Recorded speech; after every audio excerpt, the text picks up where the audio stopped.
হাঁটতে পারছি না বাবা। আর হাঁটতে হবে না বাবা, আমরা এসে গেছি।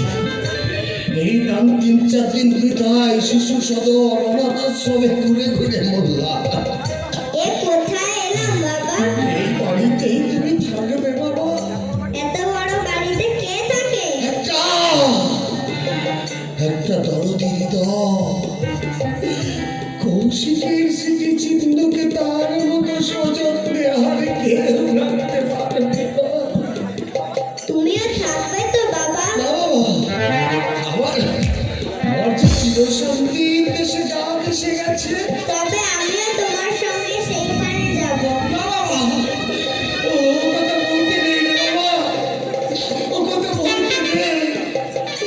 তুমি বেঁচে থাকো, অনেক বড় হও, তোমার দুঃখিনী মায়ের কথা কখনো মনে করো না। তোমার এই অপবাক্য বাবাকেও ভুলে যেও। তোমাদের সবাইকে ভুলে থাকতে আমার বুঝি কষ্ট হবে না? এই দেখো না, ঠাকুরমার জন্য আমার মন কেমন করছে। আমি আমি তোমার ঠাকুমার কাছেই যাচ্ছি তো। গিয়ে গিয়ে তোমার ঠাকুমাকে আমি খুব বকে দেবো। সেই জন্য বুঝি ঠাকুরমার মতো তোমার মুখ দিয়েও রক্ত বেরোচ্ছে? কাকুমণি যে বলেছিল মানুষ মরে গেলে আর কোনোদিন ফিরে আসে না, তুমি বুঝি আর আসবে না? বাবা, এত প্রশ্ন করিস কি রে বাবা? তোর এই প্রশ্ন এই ভগবানকে করিস, তিনি এর উত্তর দেবে। কারা কথা বলছে? কে কথা বলছে? কে এখানে? কে? নমস্কার মশাই। এ তোর কি অবস্থা? এ আজ আমি কাকে দেখছি?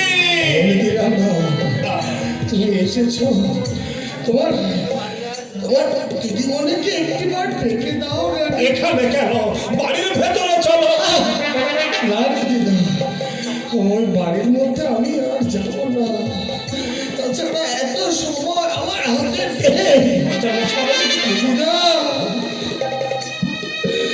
তোমার দিদিমণিকে আমি একদিন বলেছিলাম যদি কোনোদিন তাকে আমার প্রয়োজন হয় আমি তাকে ডাকবো।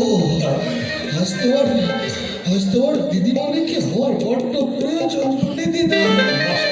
আমার এই ছেলেটাকে একটা নিরাপদ আশ্রয় রেখে যেতে না পারলে আমি যে মনেও পাবো না।